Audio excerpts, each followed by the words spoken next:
Okay, so a woman is arrested in New York actually in Queens, because she kicked squatters out of her house, the house that she owned. She wound up in handcuffs. Another woman was killed by squatters that were staying in her deceased mother's apartment, and she was just showing up to get it cleaned up for some family to come stay in it. And the squatters killed her and then shoved her body in a duffel bag and escaped. Then you've got Daniel Penny, a former Marine, who was on the subway, saw a crazy person threatening the lives of his fellow citizens. He steps in. The guy who was threatening his fellow citizens winds up dying. They're criticizing Daniel Penny, and now Penny is on trial for murder. Then you're going to couple that with a precedent that's being set by biased judges and prosecutors that want to confiscate the property of the former president of the United States for crimes that were never committed. What in the world is going to happen with cities like New York? And more importantly, what's going to happen to the towns, the cities, the states in general, where all of these New York refugees and California refugees and Oregon refugees and Washington refugees, what's going to happen to those towns, those cities, and those states? This is what we're going to talk about today, along with the spending bill, which is another $1.2 trillion. So amidst all of the social chaos and the political chaos, they are spending our money like it grows on trees. And as a result, Marjorie Taylor Greene, she filed a motion to vacate Mike Johnson as the Speaker of the House. So we may be going on to a third Speaker of the House, which I don't know that I would necessarily disagree with based on his performance thus far. We're going to talk about this and so much more. Thank you for being here. This is going to be a great show. I'm Jared, and this is Continue Freedom. Let's do it.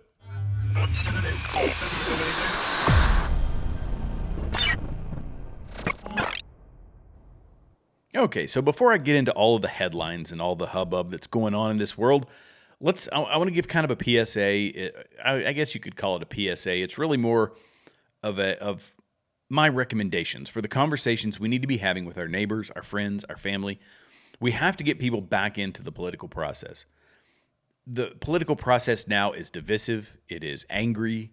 It is very difficult to sit down and have conversations with people because friendships could end. Still to that point, ever since Donald Trump came down the escalator, and they love to blame him for it, but it's really the rhetoric on the left side of the political spectrum that has caused social discourse, public discourse, to turn into this vitriolic just mess. And I'll explain to you why here in a minute. But as Americans, and especially those that are disconnected from politics, and those may be your family, your friends, your neighbors, they have to stop putting limits on the depravity of the federal government and the people that, more specifically, the people that are running our federal government. And we do this far too often. People do this far too often. They try to minimize our problems and minimize the impact of the decisions being made in D.C. because they don't want the conflict and they don't want the stress.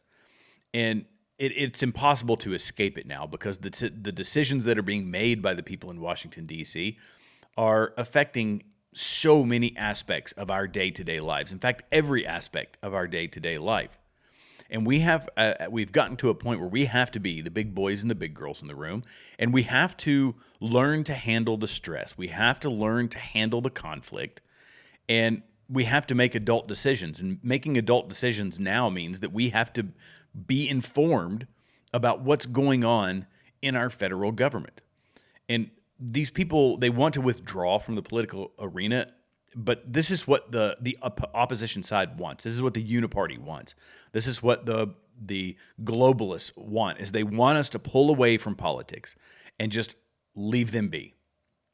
But what we have to remember is that the decisions being made by our elected officials have far-reaching implications that don't just affect our lives today, but they affect the lives of future generations. If you have kids or you have grandkids, the things that are being decided now, the money that is being spent now, is impacting them, I would venture to say, far more than it's impacting us. We have a limited time. We have a limited time left on this earth. These future generations have their entire life ahead of them. And the thing, as I said before, the things that are being decided are, if these unaware folks were made aware of it, it would actually shake them to their very core. We're to the point where things are being made illegal that most people take for granted today. And this is why I will also say, this is why they're bombarding us with this divisive language, with divisive politics, with morally repugnant legislation and laws. It's that they want to terrify people. They want to frustrate people, and they want to detach them from the political process so that they'll be left alone. The uniparty, the people in Washington, D.C. want to be left alone. And they want to go about their business of fleecing our country, of siphoning off our money and giving it to the people that keep them in power. This is ultimately what they want, is power. They want your property. Look at the New York squatter laws. Look at countless laws across the country. They want to own your property. They want you to be a renter for life. They want your kids, and they want to contort and control the minds of your kids to vote the way they want, think the way they want. Just look at the state of our educational system. Look at the pornographic books that they're putting in schools. They want access to your data. Look at the Patriot Act and what we've dealt with for the past 20 years. They want to manipulate you and use that data to manipulate you through CNN, MSNBC, CBS, ABC, NBC, NPR. Pick your mainstream news outlet. They want to use that to manipulate you and your family so that they can further manipulate the system itself. So look at the southern border and the seizing of the former president's money and property. This is all to maintain power. They have said that they want the people coming across the southern border just so they can redraw the congressional districts, so that they can add more representatives in the House, they can add electoral college votes, and they can maintain power in perpetuity from now until forever, forever and ever, amen. And if we have to look at the Donald Trump situation, which is very telling, and a lot of people are out there saying, I hate Donald Trump, so I'm fine with it. I'm fine that it's happening to him. But let's think about this a different way. If the full weight of this corrupt system is willing to destroy one man and his family and his businesses, all in the name of political power, maybe we should ask a few questions. The first one is why? Why is it that we have seen corruption for my entire life inside of the federal government, yet no one ever has anyone go after them? Most definitely not to the level that they've gone after Donald Trump. Maybe we should realize that the real reason the full weight of the uniparty, the deep state, all these people are going after Donald Trump is not because he's a threat to us, because, let's be honest, when was the last time that we ever saw the federal government truly care about us? Maybe they're going after him because he's a threat to them, and that bodes well for us. Next, we have to realize that everything they are doing to him can easily, with minimal effort, be done to us. And finally, we have to ask ourselves, if we replaced the name Donald Trump with any of our preferred candidates, whether it's Haley, Ramaswamy, Kennedy, DeSantis, Biden, would we still be okay with what they're doing? And there's some people that say, yeah, I absolutely would. Because if my candidate did the things that Donald Trump had done, I would want them arrested too. Well, those people are gaining their information most definitely from the mainstream media or just from the left. The other people would say, yes, I would want the same thing done, and they are lying. They are saying, I don't want to admit that, my candidate, Ron DeSantis, who can do no wrong, I really wouldn't want that to be done to him. But I hate Donald Trump so much that I'm okay. I'm just going to lie to this person now and tell them that, yes, I'd be fine with it, knowing full well they would not. And so we have to identify the people of these groups that if they are okay with it, knowing that if their candidate was in there and they say, no, I wouldn't want this to happen to my candidate, then at this point they are the banality of evil, because the precedent is being set. The precedent is being set for the arrest, the prosecution of political opposition in America. This is something that happens in South America. This is something that happened in Soviet bloc countries. This is something that happens in dictatorships and banana republics. This is not what's supposed to happen in America. And in America, we still believe that we're free, but we have this facade of freedom. We have the CIA and the NSA and other people that are listening to our conversations. They're watching this podcast right now. They're listening to the things that I'm saying. They are listening to the phone calls. They are reading text messages. They are collecting data on all of us. That is not true freedom. That is the facade of freedom. That is an illusion of freedom.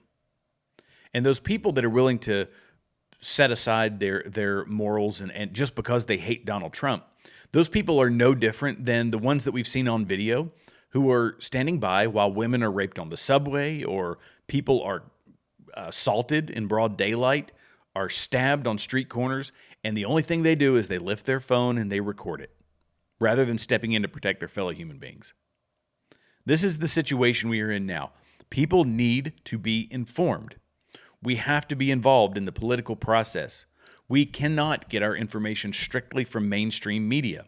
If you want the headlines, take the headlines, but you have to look 2, 3, or 4 levels deep, or you have to come to a podcast like this or other podcasts out there to try and get a perspective that is deeper than what you were given by the uniparty-controlled, deep state-controlled mainstream media. So let's have these conversations. Let's try to bring people back in. And yes, it might cost you a friendship. Yes, it might cost you a family member. But if you plant those seeds in people's minds, I can't help but think that eventually we're going to get people awakened to what's actually going on in this country. At least that's my hope for people. That's my hope, is that we can fix this. But we can't rest on our laurels. And we need to criticize people. I'm starting to criticize people. They say, oh, I don't pay attention to politics. And I say, are you kidding me? You're not paying attention to politics in this day and age with what's going on? That is lazy. And it's irresponsible as an adult. There you go. That's my initial thoughts for today. So let's talk about this one. We talk about things going awry. Well, this woman, she's a 47-year-old New York City woman. She was arrested for unlawful eviction after trying to prevent squatters from re-entering her $1 million property. Now, you might think, this is one of the sad parts, honestly, of all this. It's a $1 million property, and you think, $1 million bucks? Are you kidding me? Well, I'm going to have to pull it back up again. This is on X. This is what a $1 million property looks like inside of Queens. Let's take a peek here. But they're in my house, man. Relax. No. To understand how this day ended, we need the police right away. with multiple 911 calls and arrests, we have to start at the beginning. Adele, the hardest question is, how do you say your name? We met Adele Andaloro outside the home her parents There you go. That's $1 million in Flushing, Queens. No, there's no inflation. Don't worry, there's no inflation.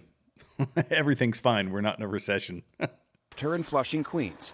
She's in the process of selling it. No, he locked it. But she's been locked out. She claims squatters moved in on February 6th and refused to leave. What's it like being here knowing you can't go inside of your own home? It's enraging. It really is. In New York, squatters have rights after 30 days. By the time that someone does their investigation and they do their work and their job, we'll be well over the 30 days, and this man...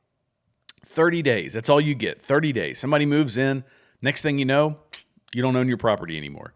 And how did all this confrontation end? See, she approached the people. She kicked them out. They came back.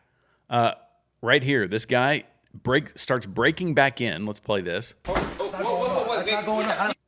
The man who claims to be the one actually leasing the house shows up. Call the police again. With the other guy, police took off the property. Do you see this?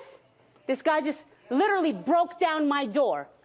Broke through myself and my daughter to get in here. This guy just forced himself into my house. And what happens? How does this all end? Well, I'm going to go ahead and tell you. You can go watch this video, but this is how it ends right here, with her being in handcuffs. So New York basically says you have limited rights to your own property. Vagrants and vandals and thieves, which this guy is, he's a thief, is stealing this woman's property. And who's the offender in this one? It's her, because she changed the locks. They consider him a tenant now. Even though he's not paying rent, he's a tenant. And she gets put in handcuffs. And I'm going to tell you, there's something that I said the phrase a little while ago, but it's the banality of evil. And that's what these cops are doing. You know, as conservatives, as Republicans, we always say, I back the blue, I back the blue. And I have a respect for police officers, I suppose. I know one very, very close to me in my family. But no, you don't get a pass. You don't get a pass just because you wear a blue uniform. This person right here, this police officer putting handcuffs on a woman for trying to keep a vagrant out of her property, that's the banality of evil. That is wrong. And, I say the same thing about folks on the border, these Border Patrol agents. We're saying, oh, these brave Border Patrol agents, because we can't come out. Politicians can't come out and say that, soldiers are never wrong, Border Patrol's never wrong, ATF's never wrong. Yeah, we're going after the FBI now, but the agents are all good. I don't buy that anymore. These people, this woman right here, this police officer, and the police officer with her, do you know what they're saying? They are saying that my salary and my pension are far more important to me than her civil rights, than her rights to her own property. I would much rather continue to get my paycheck and keep my pension. Even though what I'm doing is illegal, is unconstitutional, is wrong. No, I'd never quit. Yeah, I'll arrest however many people I need to. This is how Hitler got people to pull levers and throw bodies in furnaces, is because you say, tomorrow you will be unemployed and you won't be able to pay your rent. Or you arrest this person and you take them to jail for trying to secure their own property. It's going to happen, people. I'm telling you. We love your police officers. I love them. You know who I prefer? A sheriff, because a sheriff has to get elected. I've seen it before. I've seen it in my own personal situations where I've had run-ins with police officers. They will side with people that pay them. They will side with people that are amongst their social group, that are their buddies with, that they get some benefit from. And I'm specifically talking about businesses that would give drinks to them. And so as a result, they would let them violate the law from time to time. Doesn't mean that all cops are bad. There's a lot of them that are doing the right thing, but they are human beings at the end of the day. We cannot strictly give them a pass. They have a difficult job to do, and I respect that. But this cop right here is wrong. The Border Patrol agents shoveling people into buses, those Border Patrol agents are wrong. And I think that those Border Patrol agents should be prosecuted. Because you don't have to, when you take an oath, you don't have to do anything that is immoral, unethical, or illegal. Period. And trafficking human beings is just the same. Taking someone's property, just the same. So while they're taking property, people know, and this is the thing, in this same video, the guy that was robbing this woman, basically, he knew the law. He knew 30 days, and now this woman has to go to court. She has to pay a whole bunch of money. And, I mean, this is a legitimate, ridiculous threat that people are facing in New York. Well, they're also facing a serious security threat, just if you own property, if you're on the subway, whatever it happens to be. And this woman was found dead in a duffel bag after going to clean out her deceased mother's New York City apartment. So police are looking for 2 suspects wanted for the alleged murder of a woman who walked in on them squatting in her mother's New York City apartment. ABC reported that Nadia Vittel, 52, came to the U.S. from Spain to get the Manhattan apartment spruced up for a family friend, as it had been vacated for several months since her mother passed away. So they get this property, they leave it because she lives in Spain, and that just leaves it open. It's available for any vagrant to come in, set up shop, and after 30 days, it's now their property. This is ludicrous confiscation of property, and it's a way for them, I suppose, to deal with their homeless population, to deal with their druggie population, all that kind of stuff. So sources told the outlet that when Vittel entered the apartment, she found a man and woman living there. A scuffle ensued, and Vittel was allegedly thrown into a sheetrock wall. NYPD Chief of Detectives Joseph Kinney said, "We believe that some squatters took the apartment over, and this woman came home and walked in on the squatters that were there." They went and stole this woman's vehicle. They drove it to New Jersey, then to Pennsylvania. Then they got into a crash in Harrisburg, Pennsylvania, and they went around trying to find a new car. The only way that they found out about this, by the way, is the 19-year-old son of this woman hadn't heard from his mother. They called the superintendent of the building. The superintendent went into the building, went into the room or the apartment, saw a duffel bag with a foot hanging out of it. This is how they find out. So security, the laws inside of New York do not bode well for individual security, for property security. And this is intentional. This is absolutely 100% intentional. And, we say that it comes to a point where you have to kind of look out for yourself. People have to look out for their neighbors. They have to look out for their fellow human beings. But in New York, they don't want that to be the case. This right here is from Newsmax. Former Marine, this is Daniel Penny. I don't know if you've heard about Daniel Penny. I'll give you a brief synopsis here in a minute. But he's on trial for the chokehold. He put an inappropriate chokehold on a guy who was threatening to kill his fellow New Yorkers down in the subway. And Daniel Penny, the former Marine who placed a homeless man in a chokehold on the New York City subway, killing him, will stand trial in October, the judge presiding over the case said. Judge Max Wiley announced Wednesday that a trial for Penny, who has pleaded not guilty to the charges of second-degree manslaughter and criminally negligent homicide in connection to the death of Jordan Neely, will begin on October 8th and will take place over 4 to 6 weeks. Penny's attorneys claim that Neely, a locally known Michael Jackson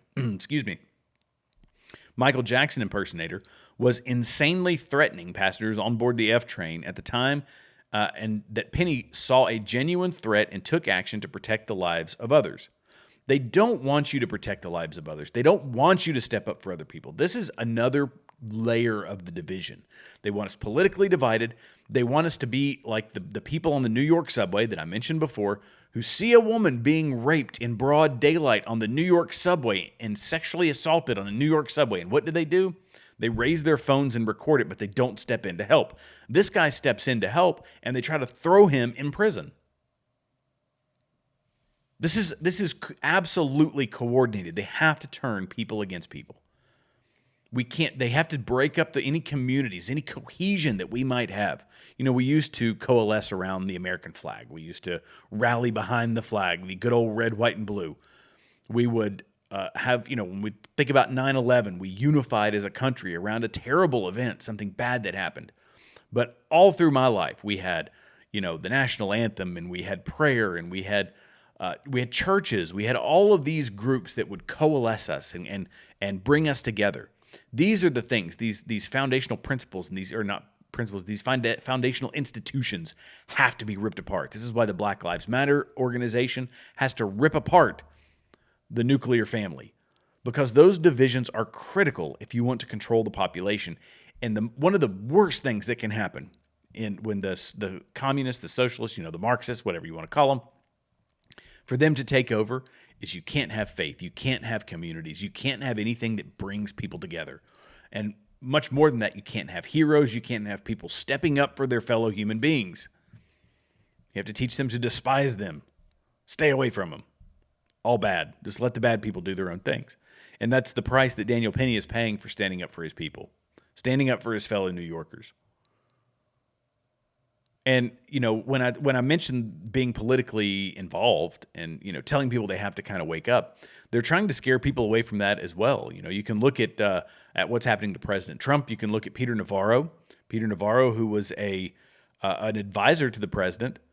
They want to keep people away from Donald Trump. They say, no, we can't have people around Donald Trump, even though he had this meteoric rise, and even though he continues to be attacked, and the polls show that he is still whooping Joe Biden in the polls. We have to make people terrified to be part of it. We have to threaten the lawyers, which they were doing. They've tried to keep him from legal counsel, from being able to form a cabinet, from anything. They want to make people terrified. So they take his senior advisor who had executive privilege and they put him in jail. Just like a banana republic. Just like a banana republic. If you think we are free, you are wrong. If you think we still have the great constitutional representative republic from back in the 1700s, you are wrong. If you think that we still have the freedoms and liberties from back in the 1800s, you are wrong. Or the 1900s, you are wrong. These powers, or these freedoms rather, were our superpower, our ability to elect our own representatives. That was our power, that was our control, and they have been whittling away at it forever. Because, post World War II, when we really took off and we became a superpower, a legit superpower in this world, people are not willing to lose a grasp on such a powerful entity. So they have to make sure that we, the people who have always been the ones making the decision as to who's going to run our federal government, how it's going to be run, what wars we're going to fight in, they had to do everything that they could to remove our power and our authority to make sure it's being held inside of the Beltway in Washington, D.C. We have to think about this stuff. People don't realize how close we are to this whole thing crumbling. I mean, it's crumbling as it is, let's be honest. But repairing this is going to take a massive, massive effort. And I'm willing to bet that if people could stop listening to MSNBC, ABC, CBS, CNN, NPR, all those ridiculous little sycophantic organizations, media entities, then I think they would realize we have a lot more in common. Nobody wants to lose our electoral college. Nobody wants to have a single party rule inside of Washington, D.C. Nobody truly wants that. Nobody wants to have the First Amendment taken away. Everybody wants the right to privacy. And there's one party who says they want to do something. There's only one segment of one party who's actually doing something. And those are the more conservative members of the Republican Party. And those are the ones they are coming after. I'm not saying Peter Navarro's some great guy. I don't know a whole lot about him, to be perfectly honest. But all I know is that this is entirely about control. It's about manipulation. And, one guy that I never go an episode without mentioning him. And I'm going to pause this. Let's drag this over here so we can take a look at this guy's shining face. The great Klaus Schwab, the guy who's going to fix all of our problems. And, I had a conversation with a guy the other day, and I said, you know what?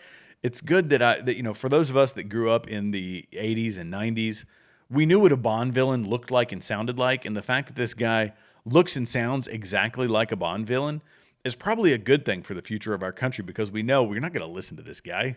We should be scared of this guy. Now, there are some young kids, though, who they don't see any different. They just see the fact that he's World Economic Forum, and he's always talking about the environment, so obviously he must be good. But the guy sounds like every Bond villain I've ever come across. I'm betting with you. When we meet for the 20th, I hope I will have the pleasure still to be invited for the meeting. When we meet for the 20th Governance Summit, you will use the app like Uber, but not anymore to call some driver, but automatically guided car, a self-driven car, will come to your hotel or wherever you are and will bring you to the airport. There you go. So he's saying you don't need to have your own car anymore. You're going to have an automated car, one that's controlled by us, to make sure that you can only go where you need to go, where we want you to go, when we want you to go there. You don't need to have your own private vehicle. This is part of the whole you will own nothing, right? This is the same case that's made when they allow squatters to take over your property. When they arrest you for trying to keep squatters out of your property. You will own nothing and you will be happy. You don't need to own your own car. You can use our car, the one that will only drive you as far as we want you to go. And if you aren't doing the right things and saying the right things, i.e. social credit scores, then we can just stop you from going anywhere in general. You can stay in your home. Or if you happen to go out and say something that dares to criticize the World Economic Forum, we can just prevent you from going home or going into your home. You might just have to sleep on a park bench as your penance for for committing such a horrific thought crime. You have no right to property. Your property rights have to be with the state. That's the thing that Klaus Schwab and his ilk are pushing constantly.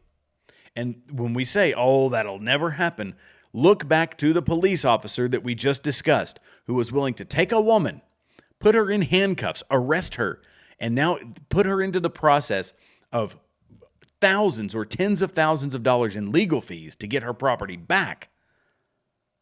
That police officer was the point of first contact, and they happily put her in handcuffs, even though it's her home, even though her home was being stolen. She's the one in handcuffs. These are the same people that will come to enforce the thought crimes, the verbal crimes, just like we saw or are seeing in Ireland. People say, oh, thought crimes. Are you kidding me? People saying that going to jail for saying the wrong things, that's not going to happen. Well, let's look here. Schellenberger, is it David or Daniel? I forget. This is what's happening in Ireland right now. This is the test bed. This is the test bed for thought crimes, speech crimes, all of these things. Listen to this. Black Mirror episode. The police can enter your home unannounced, search your phone and computers, and arrest you for the things that you're reading, watching, or posting online. If you refuse, you could be sentenced to 12 months in prison. But it's not a Black Mirror episode. It's worse than that. It's real life. At this very moment, the government of Ireland is trying to pass a law before Christmas that will let the police go into people's homes and confiscate their phones and computers. Now, you might think Ireland doesn't matter, that it could disappear tomorrow without much impact. But Ireland does matter. It's the test case for the next phase of the global crackdown by military and intelligence forces and their agents that's been happening over the last 7 years. What they used to call a conspiracy theory has now been confirmed as true. Our research has exposed a far-reaching plan by military and intelligence agencies in the United States, Britain, and other nations to subvert the democratic process and engage in activities that have a basis in military techniques and which are tantamount to attempts at thought control.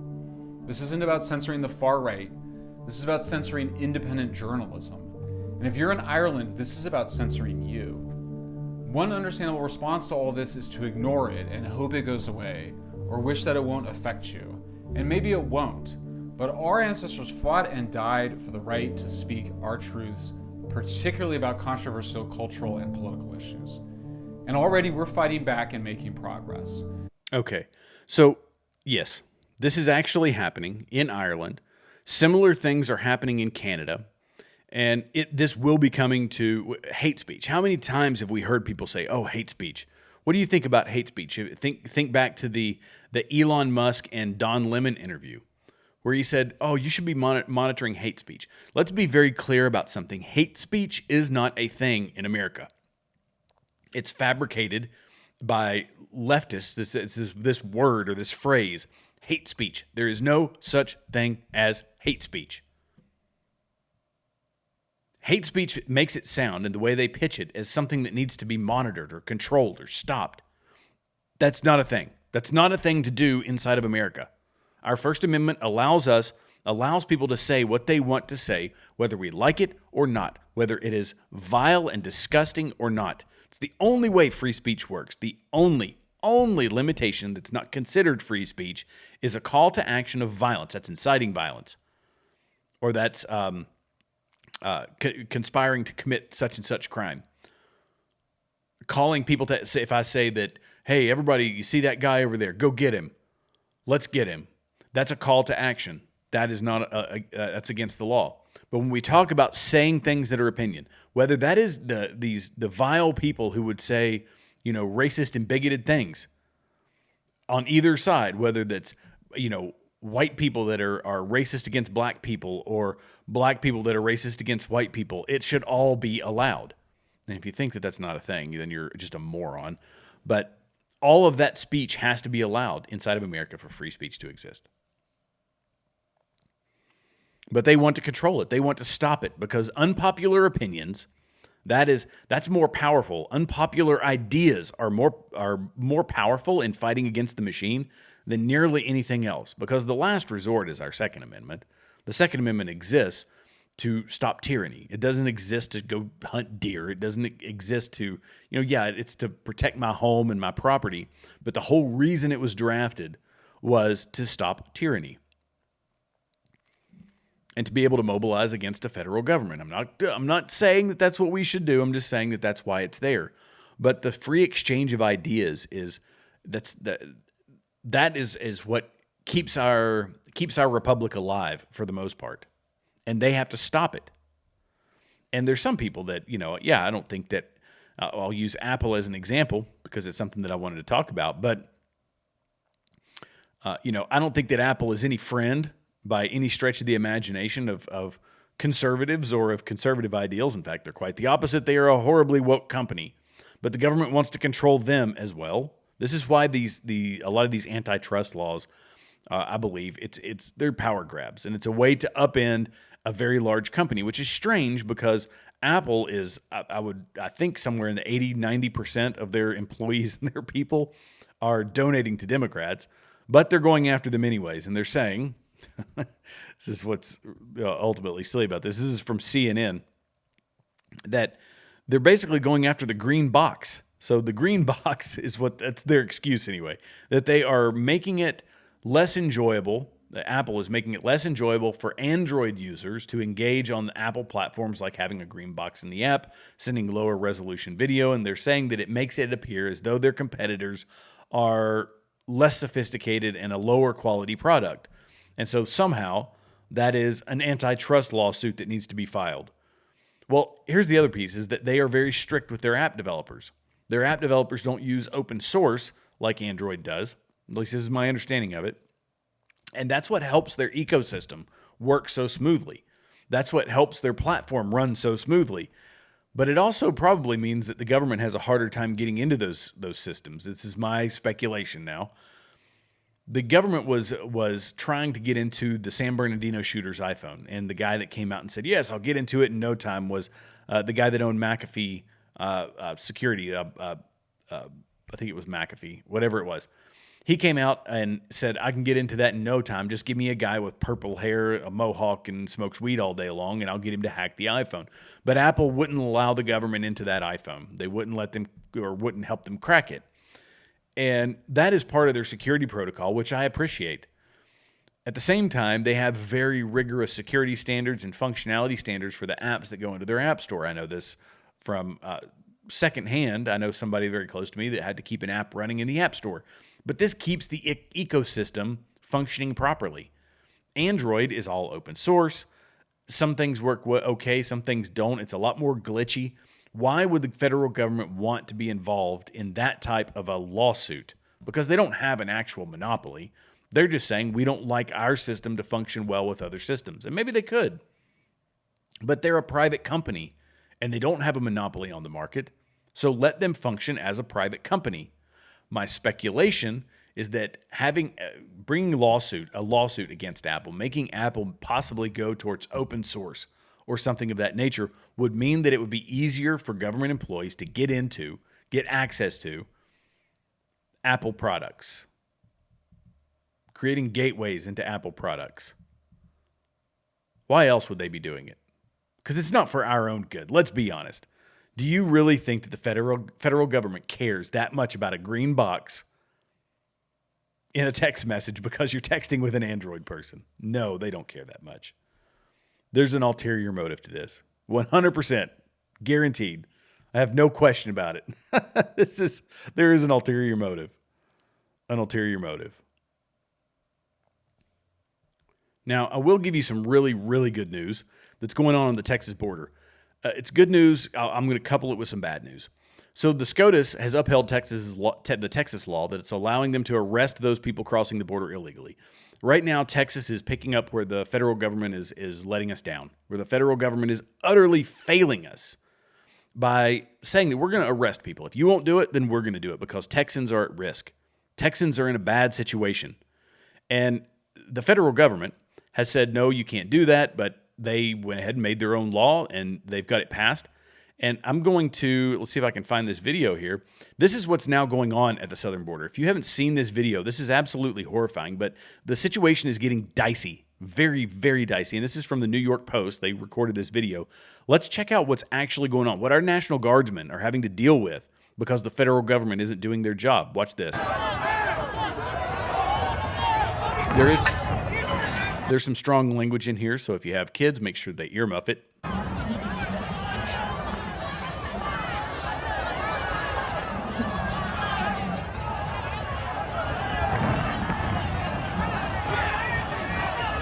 Tell you what I'd be doing. I'd have my Wiley X gloves with my plastic knuckles. There'd be some of that going on. There'd be some butt stocks getting thrown.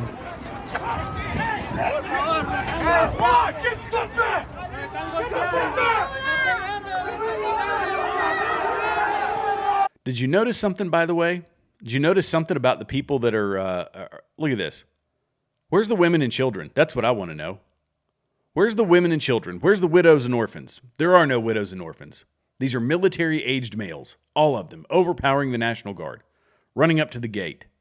They're trying to keep them back, trying to keep some standoff. What are the rules of engagement that these guys have to deal with?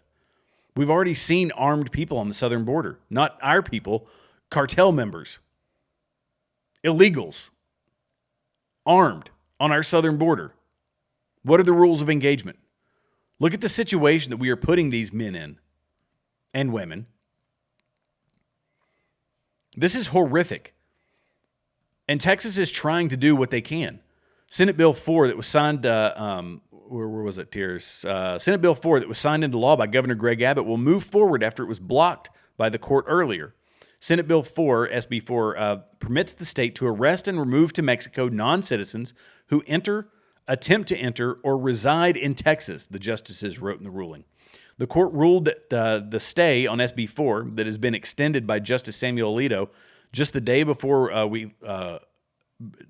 will be lifted, allowing state authorities to enforce the immigration laws. At least, if you hate Donald Trump, that's fine. But at least we got some, I won't say they're perfectly conservative, but we've got a more right-leaning Supreme Court. It's one of the few things that is saving our republic. There's a couple of things that are still helping us, but at least we have some people. We have Clarence Thomas. I hope the man never quits. We have Alito. I hope he never quits. I've been disappointed by Brett Kavanaugh, and in some cases, Amy Coney Barrett. I mean, in Gorsuch. But at least it's somewhat right-leaning, and at least Texas is able to use its vast resources to try and protect our southern border. And they're going to continue to hold the line until we can get President Trump elected, hopefully, provided nothing crazy happens.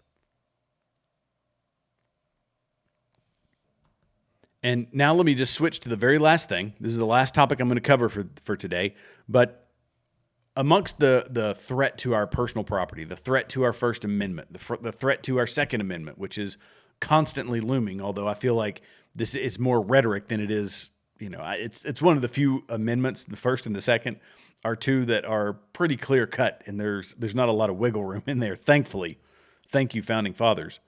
But we're going to go ahead and talk about MTG filing a motion to vacate Mike Johnson as House Speaker over the pork-filled $1.2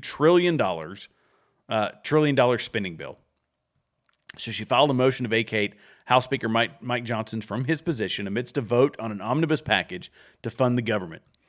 I started going through it. I went through the defense side of this. I think it was something like 12 bills total. So there's a number out there. It was a lot of mini bills crammed together into one bill.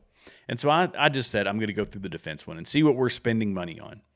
And people, let me tell you something. When the Republicans say it's going to sacrifice the security of our country if we don't vote for our DOD bill, which is hundreds of billions of dollars. I don't even know what the number is in this one, but either way, it's somewhere, we're spending somewhere in the neighborhood of $800 billion on our military. Just the O&M budget, the operation and maintenance budget, is $284 billion, almost 285, just shy of $285 billion. Then we start talking about procurement for ships and missiles and all these things. That's another almost $90 billion. And then we start talking about R&D, so new technologies. That's another $147 billion.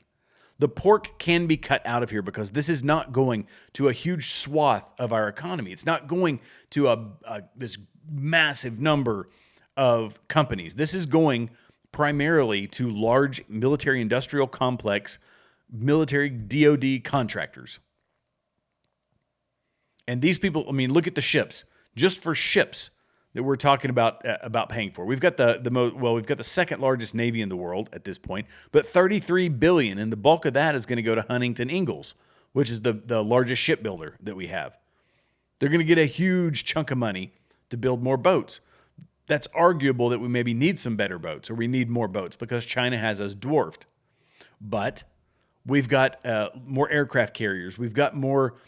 It's doing more with fewer numbers by an increase in technology. So we make up that difference, I believe. At least is my understanding. But I have seen this firsthand. In all my years that I spent in the military, I saw firsthand the fraud, waste, and abuse that goes on. When people say we can't cut anything, that is complete BS. They are feeding you a line to try to keep that money flowing because they don't want the spigot to turn off. There will be countless third homes that will be lost if we start cutting our budget. It's a necessity. You're talking about 2/3 of our budget is already spent just on entitlement programs. And they say, we can't touch entitlement programs. Nobody will touch entitlement programs. We have to. $100,000 is what every child is being born owing to the federal government. Their labor has to pay back $100,000, and there is zero sign of it slowing down. We are the world reserve currency, and we are diluting it. When we experience a recession or we experience inflation, other countries experience famine. We have to get this under control. The spending has to stop. Everybody, everything has to be cut. Ben Shapiro came out the other day and he got criticized heavily, saying that the retirement age was far too low and that people should be working longer and, this, that, and the other. Now, Ben Shapiro is not one to, sure, I get the point that he's trying to make, and I probably agree with some of that. But yes, we are going to have to raise the retirement age, but only because he got into the philosophical side of it. I think it's a stupid argument to make. I think that the spending has to be cut. The entitlements have to be cut simply because the math no longer works. We are spending $1.5 trillion more than we are bringing in tax revenue. There's two ways to make it up. You either cut the budget or you take more of our money in taxes. And ever since, when we talk about all this foreign conflict, which we are paying for, hundreds of millions of dollars we're giving to Jordan and Syria, all these other countries, in some cases, to protect their borders, which is in this bill, we're leaving ours wide open. This is entirely nonsensical. This whole budget has to get put on lockdown, and DOD is one of them. I would think that a clean 10% across the board has to be cut. Has to be cut. But that is small potatoes. At that point, you're talking about, I guess that would be, $80 billion? Come on. That's small potatoes. We're still head and shoulders above in our spending what the next closest nations are. We're spending way more than they are.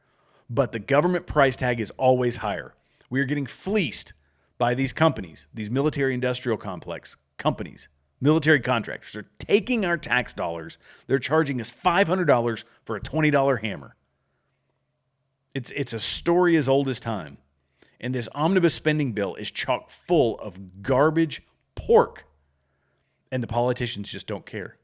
It doesn't matter to them. Most of them are going to be dead when this bill comes due. They're not going to have to worry about it. If you're Nancy Pelosi, you've got a few $100 million sitting in the bank. She'll be just fine.